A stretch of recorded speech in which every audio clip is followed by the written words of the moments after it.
Assalamualaikum warahmatullahi wabarakatuh. Saya Irma Islamiati dari Fakultas Ekonomi Program Studi Akuntansi. Di sini saya akan menjelaskan materi mengenai zakat. Zakat dari segi etimologi memiliki beberapa arti, antara lain ialah pengembangan. Harta yang diserahkan zakatnya memberi berkah terhadap sisa harta sehingga secara kualitatif lebih bernilai guna meskipun secara kuantitatif berkurang. Sebagaimana disyaratkan dalam firman Allah Al-Quran Surat Al-Baqarah ayat ke-276.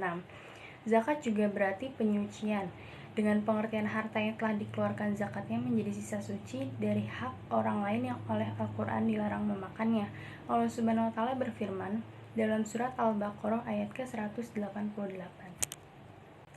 Dalam terminologi fikih, secara umum zakat didefinisikan sebagai bagian tertentu dari harta kekayaan yang diwajibkan Allah Subhanahu wa Ta'ala untuk sejumlah orang yang berhak menerimanya.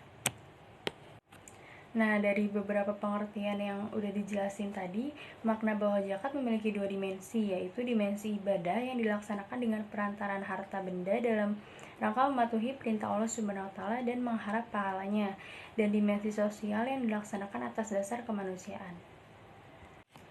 Di dalam Al-Quran menggunakan beberapa terminologi untuk arti zakat. Yang pertama ada al-zakat, yang kedua ada al-sodaqoh, yang ketiga ada al-nafaqoh, dan yang keempat ada al-haq. Pengertian zakat yang berkembang dalam masyarakat adalah bahwa bila disebut zakat, maka yang dimaksud ialah sedekah. Sedekah wajib. Jika disebut sedekah atau infak, maka yang disebut adalah sedekah sunnah. Dan jika disebut hak, maka yang dimaksud ialah hak milik. Nah, lalu apa sih perbedaan zakat dengan pajak? Nah, jadi pada masa Nabi Muhammad, kewajiban yang berkaitan dengan harta yang diwajibkan kepada umat Islam itu hanya satu, yaitu membayar zakat. Kewajiban itu ditetapkan berdasarkan Al-Quran Surat Al-Baqarah ayat ke-110. Nah, zakat saat itu merupakan salah satu sumber keuangan negara karena negara yang dibangun oleh Rasulullah SAW itu bukan hanya terdiri dari orang-orang Islam saja, melainkan juga non-Muslim yang tidak terkena kewajiban zakat. Maka sebagai imbangan kewajiban zakat terhadap Muslim, kepada non-Muslim diwajibkan membayar pajak. Nah, kewajiban pajak ini ditetapkan berdasarkan Al-Quran Surat At-Taubah ayat ke-29. Nah, para ahli fikih telah menetapkan bahwa zakat diwajibkan kepada seorang apabila kepadanya terpenuhi syarat-syarat wajib zakat.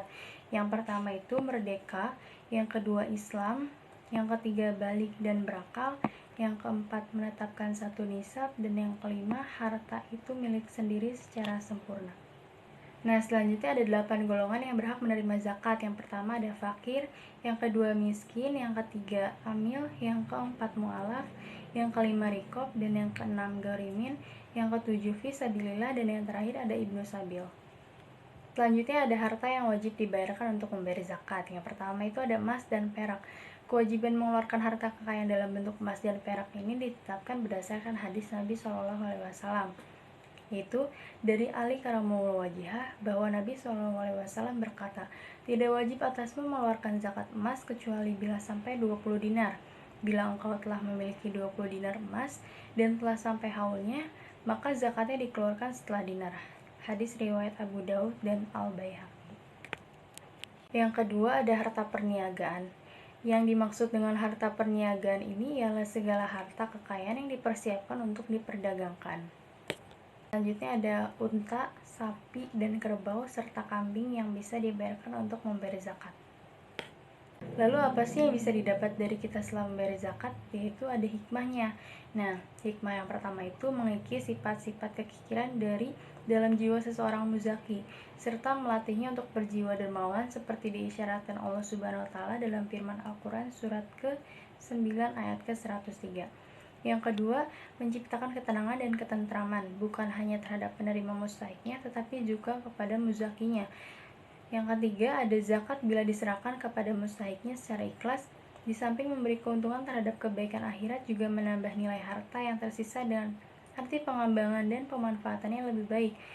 Yang keempat, ada zakat dapat pula menciptakan ketenangan batin bagi muzaki, dan dengan ketenangan itu ia lebih terkonsentrasi menghadapi usaha pengembangan hartanya. Nah, selanjutnya ada fungsi sosial zakat. Zakat ini sebagai amal kebaikan, di samping memiliki dimensi ibadah dan juga dimensi sosial, ini menunjukkan bahwa zakat sebagai salah satu bentuk kegiatan mendekatkan diri kepada Allah. Nah, zakat ini digunakan bagi kepentingan umum dalam menanggulangi problem-problem sosial, bencana, serta membantu sekian banyak kelompok yang memerlukannya. Penjelasan materi mengenai zakat yang bisa saya sampaikan. Kurang lebihnya mohon maaf. Wassalamualaikum warahmatullahi wabarakatuh.